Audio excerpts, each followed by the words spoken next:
Natznet Tesfay, Head of Insights and Analysis, Economics and Country Risk at S&P Global Market Intelligence. Thank you very much indeed for joining us here at Economy Middle East. Thank you very much for having me, Alp.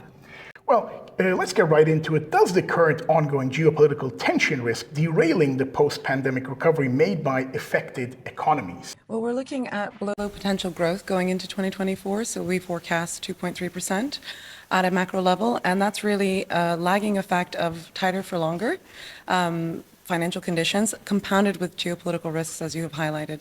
So we are seeing a global outlook where it's subdued on a macro level, and then regional divergence in prospects, both in terms of the inflation, monetary policy pivots that will result from that, and then thereafter resulting difference in economic growth prospects. And in the Red Sea, trade has been severely disrupted. Insurers are imposing huge premiums on shipping.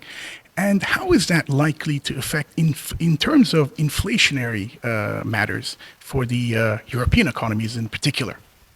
So it's an interesting question. What we're monitoring is our global supply chain pressure index. And what that does is helps us understand the evolution of supply chain constraints. For us, it's a good leading indicator for global consumer price inflation for core goods. So when we look at it over the past year, we saw that in mid-2023, it hit a record low, matching the lowest period during the global financial crisis. Towards the end of the year, we do see it edging upwards. But at this moment, we're seeing it mainly in the form of lengthening delivery times and some increasing in shipping costs. But so far, what we've analyzed is there's been margin compression rather than passing through that cost to the consumer. And that's partly based on the weaker growth and demand that we see in the European markets, but it's an indicator that we're closely monitoring. Do economies have adequate inventory when it comes to dealing with global supply chain issues? This is a really interesting question, especially in the post-pandemic environment where many companies learned the fragility of supply chains.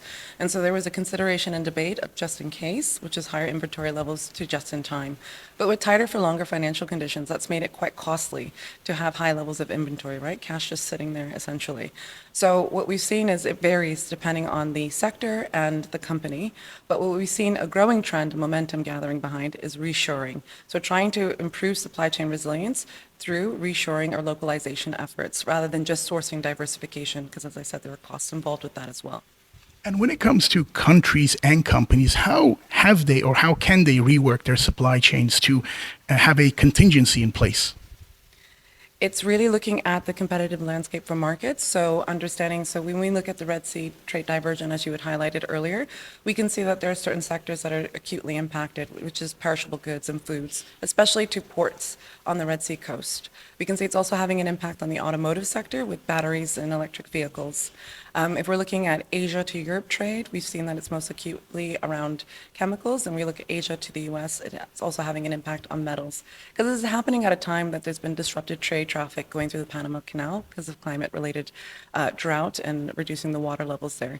So we see countries and companies trying to understand how do you have a more resilient supply chain strategy based partly on understanding alternative markets, the costs associated with relocating or sourcing from those alternative markets, the risks associated, as well as the time delays, because there are intermodal differences, whether or not you're using shipping, rail, etc. And finally, looking at the policies that might support it, because this is in a world of strategic competition. So coming back to the topic that you started with, geopolitical risks. With strategic competition, you're finding that whether it's sanctions or industrial policies that are promoting and rewarding self-sufficiency for certain markets, it's becoming more difficult for companies to navigate that. And that's something that we help them with, strategic planning, doing a lot of what-if scenario analysis so they can see what's most robust and most cost-effective. Well, thank you very much indeed for your insights and your time.